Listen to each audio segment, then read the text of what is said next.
జైసరున్ interiors కు స్వాగతం. ఈ రోజు నేను హైదరాబాద్ లో మనం చూసే 3 ఖరీదైన ఇంటీరియర్ డిజైన్ పొరపాట్ల గురించి మాట్లాడాలనుకుంటున్నాను.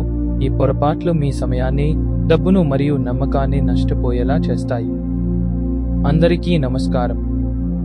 హైదరాబాద్ లో ముఖ్యంగా గచ్చిబౌలి, కొండాపూర్ మరియు మియాపూర్లోని 2 మరియు 3 BHK అపార్ట్మెంట్లలో క్లయింట్లు మరియు కాంట్రాక్టర్లతో కలిసి పనిచేస్తున్నప్పుడు నేను చూసిన దాని ఆధారంగా సమయం, డబ్బు మరియు నమ్మకాన్ని వృధా చేసే 3 పెద్ద తప్పులను నేను గమనించాను. మొదటిది, హైదరాబాద్లోని తేమ మరియు దుమ్మును పట్టించుకోకపోవడం.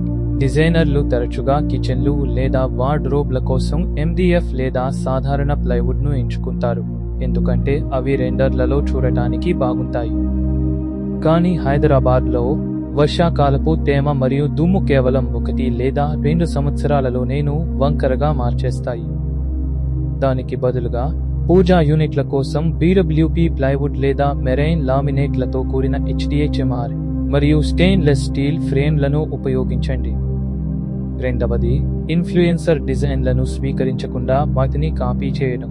ఢిల్లీ లేదా బెంగళూరు నుండి వచ్చిన ఆ మినిమల్ ఓపెన్ షెల్ఫ్ కాన్సెప్ట్ చూడటానికి అందంగా కనిపించవచ్చు, కానీ హైదరాబాద్లో అది దుమ్ముతో ఒక పీలకల లాంటిది.